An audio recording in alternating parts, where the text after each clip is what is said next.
Hello everyone, back to my channel. তোমরা যে যেখান থেকে দেখছো আশা করি সুস্থ আছো, ভালো আছো। হ্যাঁ, আমরাও ভালো আছি। তোমাদের ভালোবাসায়, তোমাদের আশীর্বাদে আমরাও অনেকটা সুস্থ আছি আর অনেকটাও ভালো আছি। এই ব্লগটা শুরু করছে সন্ধ্যে থেকে। তো সন্ধ্যে থেকে এই যে দেখাচ্ছি, এটা হচ্ছে আমার একটি ক্রিম বিস্কুট, অরিও বিস্কুট নয়, আর এই যে একটি হচ্ছে চকলেট, স্ট্রবেরি ফ্লেভার চকলেট। সেই চকলেটটা, এই চকলেটটা বলতে গেলে আমার হাজব্যান্ডের সাথে আমার মেয়ে গেছিলো বাইরে ঘুরতে, তো সাথে অনেক চকলেট এনেছিল, বিস্কিট, কেক এসব নিয়ে এসেছিলো। তো সকালে যখন স্কুল যাই তখন এগুলো মাঝে মধ্যে করে টিফিনে ভরে দিই, বাট কিছু খেয়ে নিয়েছি আর কিছু জিনিস আমি তুলে রেখেছি। সব সময় তো বাজার যাওয়া হয় না, আর বাড়ির কাছে দোকান থাকলেও তো সব কিছু হাতের কাছে হয়তো যে যে খাবারগুলো খাই সেগুলো কিছু থাকে বা কিছু থাকে না, এরকম একটি ব্যাপার হয়। তাই যখন বাইরে বেরোই তখন অনেকগুলো একবারেই নিয়ে আসে ক্যারি করি, যাতে আমি সহজেই ইজিলি আমি আমার মেয়েকে স্কুলে ঝটপট করে আমি টিফিন যেন দিয়ে দিতে পারি। আর এই তো নয় যে সব সময় সব দিন বাইরে খাবার দিই, মোটেও নয়, এরকম নয়। বাড়িতে কোনো দিন কোনো কিছু স্ন্যাক্স বানিয়ে দিলাম, কোনো দিন বয়েল ডিম দিয়েছি, তারপর কোনো দিন বানানা, অ্যাপেল, এইসব নানা রকম সব দিন দিয়ে। বড়োদেরই যেরকম রোজ রোজ খাবার খেতে ভালো লাগে না, একঘেয়েমি হয়ে যায়, সেরকম বাচ্চাদের ক্ষেত্রেও। ধর সকলকে জানাই গুড মর্নিং। আমার এই সকল 6:45 থেকে শুরু হচ্ছে ব্লগটা। এই যে মেয়েকে দিয়েছে বানানা ছোটো টিফিনটাতে, আর এই যে বিস্কিট, আর এই যে ক্যান্ডি চকলেটগুলো। এই যে আমার মেয়ের টিফিন রেডি।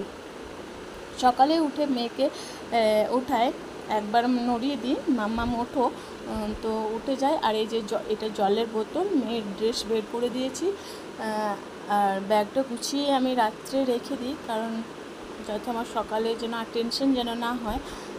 আর মেয়ে স্কুল চলে গেছে, মেয়ে যতক্ষণ না স্কুল না যায় ততক্ষণ কোনো কাজের কোনো আমি দিশে পাই না, সব দিশে হারা হয়ে যায়, অনেক কাজ আছে।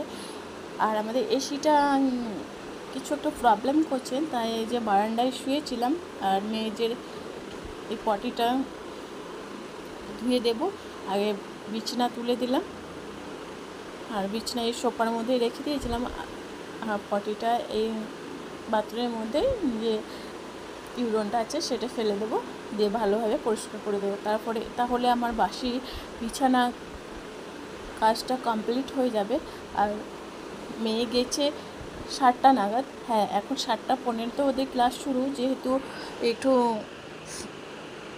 সামার সিজন চলছে আর প্রচণ্ড পরিমাণে গরম চলছে, তাই প্রত্যেকটি বাচ্চাদের স্কুল, বড়দের স্কুল মর্নিংয়েই করেছে।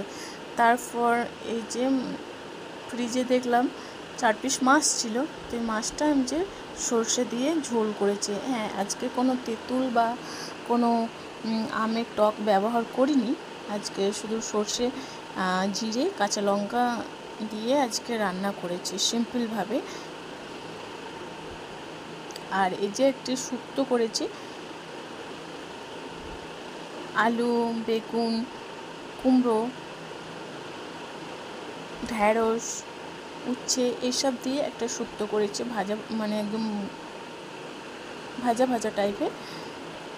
আর আমার এই ব্লগটা যে যেখান থেকে দেখছো, যদি ভালো লাগে please like, comment, share, subscribe করতে ভুলবেন না। অতি অবশ্যই চ্যানেলটাকে সাবস্ক্রাইব করে দিও, আর যারা অলরেডি সাবস্ক্রাইব করে ফেলেছো তাহলে তাদেরকে অসংখ্য ধন্যবাদ।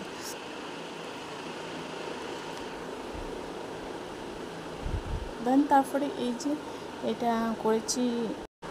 হ্যাঁ, একটি কলেজ ছিল, যে সেই জন্য একটু ফোনটা একটু করে দিয়েছিলাম। তো যাই হোক, কী বলছিলাম, এই যে এটা আলু মাখা করেছি আমাদের জন্য, আর একটু সাদা আলু সাইড দিয়ে মেখে রেখেছি মামামের জন্য, কারণ ঝাল তো খাই না, তো ওই জন্যই।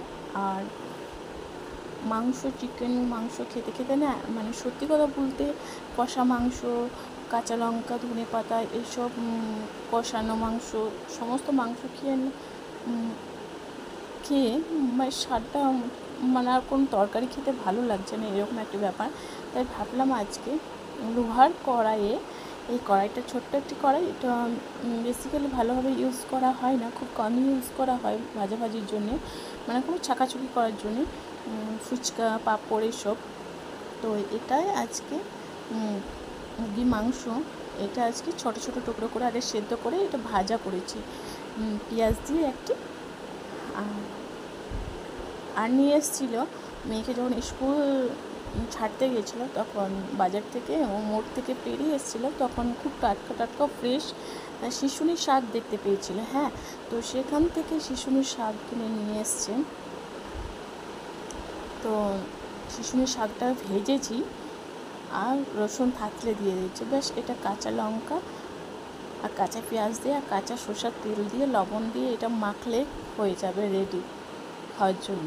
আর এই যে মসুর ডাল করেছি পাতলা করে, মসুর ডালটা সেদ্ধই করেছি, আজকে কোনো ফোড়ন দিয়ে বাগার দিইনি।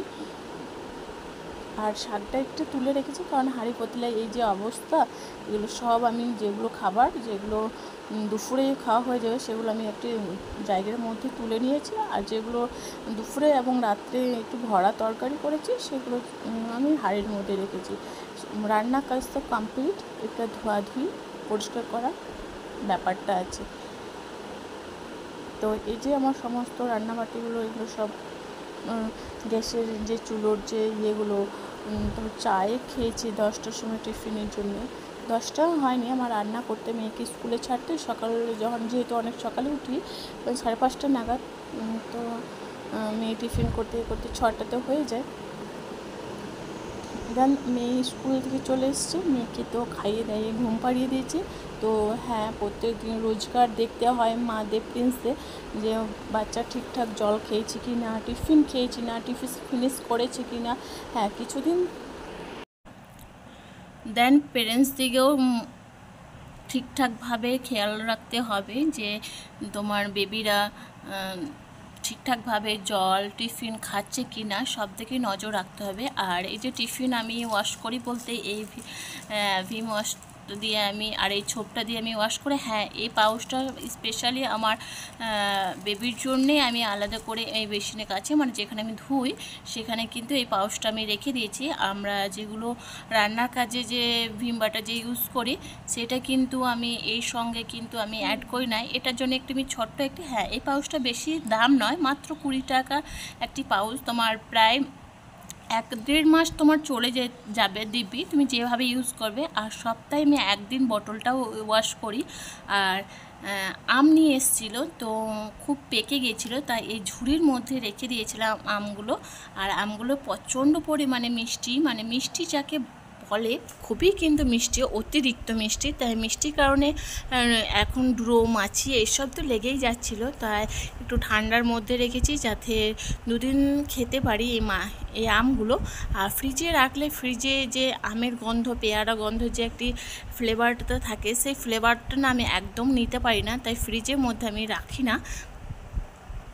দেন সব কিছু কমপ্লিট করার পর মেয়েকে খাইয়ে দাইয়ে ঘুম পাড়িয়ে দিয়েছি।